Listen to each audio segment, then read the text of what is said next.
2025 ജനുവരിയിൽ നടന്ന സീറ്ററ്റിൻ്റെ എക്സാമിൻ്റെയാണ്. അതിൻ്റെ രണ്ടാമത്തെ സോഷ്യൽ സയൻസിൻ്റെ ക്വസ്റ്റ്യനാണ്. Which of the following is the correct sequence of rock cycle? അതിൻ്റെ ഓപ്ഷൻ അവർ കൊടുത്തേക്കുന്നത് igneous rock, metamorphic rock, sedimentary rock. പിന്നെ രണ്ടാമത്തെ option magma, metamorphic rock, sedimentary rock. 3 ഇഗ്നസ് rock, magma, metamorphic rock. Last sedimentary rock, metamorphic rock and magma. ഇതിൽ answer വരുന്നതെന്ന് പറയുന്നത് sedimentary rock, metamorphic rock, magma ആണ്. അതെന്തുകൊണ്ടാണ് വരുന്നതെന്ന് വെച്ചാൽ നമ്മൾ പഠിക്കുമ്പോഴത്തേക്കിന് റോക്ക് സൈക്കിൾ പഠിക്കുമ്പം അതിൽ ഫസ്റ്റ് പ്രൈമറി റോക്ക് എന്ന് പറയുന്നത് ഇഗ്നസ് റോക്കാണ്.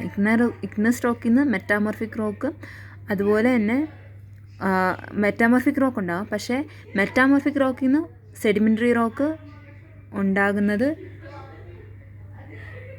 ഉണ്ടാകത്തില്ല. അതുകൊണ്ടാണ് അത് ഫസ്റ്റ് ആൻസർ വരാത്തത്. രണ്ടാമത്തെന്ന് പറയുന്നത് magma, metamorphic rock, sedimentary rock. മാഗ്മേന്ന് ഡയറക്റ്റ് വരുന്നത് ഇഗ്നസ് റോക്കാണ്. ഒരിക്കലും മാഗ്മേന്ന് മെറ്റാമോർഫിക് റോക്ക് ഉണ്ടാകത്തില്ല. അതുകൊണ്ട് സെക്കൻഡും റോങ് ആണ്. പിന്നെ മൂന്നാമത്തെ വരുന്നത് igneous rock, magma, metamorphic rock. Igneous റോക്കിൽ നിന്ന് ഡയറക്റ്റ് മെറ്റാമോർഫിക് റോക്ക് ആകുകയാണ് വിത്ത് ഹീറ്റ് ആൻഡ് പ്രഷർ. അതിനിടയ്ക്ക് മാഗ്മ എന്ന് പറയുന്ന ഒരു പ്രൊസീജിയർ ഇതിൽ വരില്ല.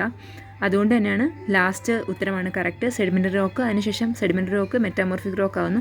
മെറ്റാമോർഫിക് ഹീറ്റും പ്രഷറും ഉണ്ടാകുമ്പോൾ തിരിച്ച് വീണ്ടും മാഗ്മ ആവുന്നു. അതുകൊണ്ട് ഉത്തരം വരുന്നത് 4th ആണ്, 4ാമത്തെ ഓപ്ഷനാണ്. അത് sedimentary rock, metamorphic rock and magma. ഇതാണ് കറക്റ്റ് സീക്വൻസ് റോക്ക് സൈക്കിളിൻ്റെ.